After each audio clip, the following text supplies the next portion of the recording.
Tiap minggu PBNU kedatangan para ulama dari seluruh dunia, Pak. Mereka bertanya, kok bisa di negara yang katanya mayoritas jumlah penduduk muslim terbesar di dunia, Pak.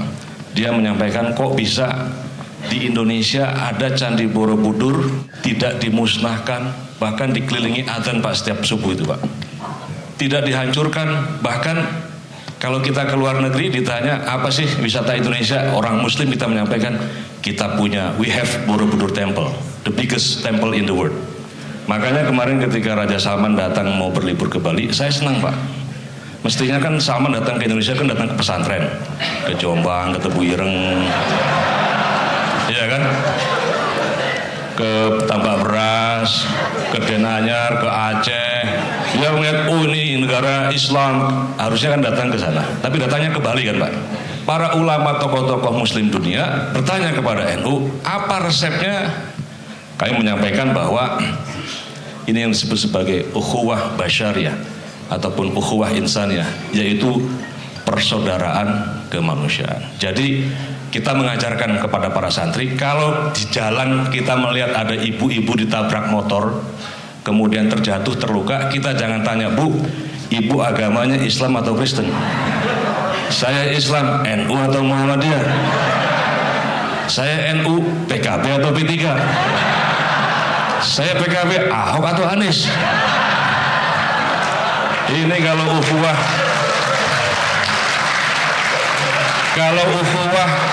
didasarkan atas kesamaan agama, kesamaan asal usul, kesamaan partai politik, tidak akan lahir, Pak, yang namanya ukhuwah. Maka bedanya para ulama ataupun tokoh-tokoh agama di Indonesia dengan di negara lain adalah apa, Pak? Pada dua hal. Yang pertama, para ulama kita di Indonesia ini punya peran yang disebut sebagai peran yatafaqahu fiddin atau peran pengembangan keagamaan.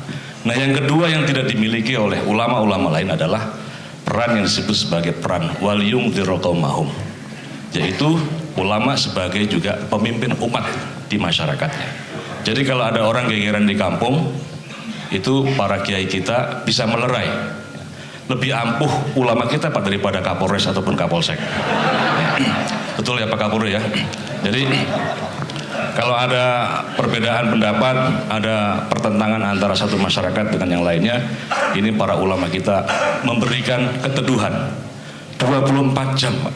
Jadi kalau ditanya ketika terjadi bom, lalu ada datang beberapa wartawan datang ke PBNU, Pak, kok masih terjadi terorisme di Indonesia? Ini berarti NU kecolongan.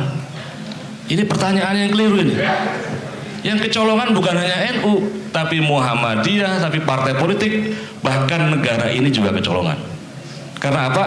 Karena tugas kita untuk memberantas terorisme, anarkisme itu bukan semata-mata tugas NU Muhammadiyah, tetapi tugas kita semua. Ya. Maka terus terang saya agak miris ketika membaca data dari Pew Research Center yang menyebutkan bahwa 4% dari penduduk Indonesia itu setuju dengan gerakan ISIS. 4% itu jumlahnya 10 juta, Pak. Terlalu banyak. Kalau kita sebut kenapa ini bisa terjadi, kita sering menyampaikan kepada Pak Kapolri, kepada Presiden Jokowi juga, Pak Presiden, Pak Kapolri, tolong ormas-ormas yang anti dengan Pancasila, anti terhadap Undang-Undang Dasar 45 segera dibubarkan.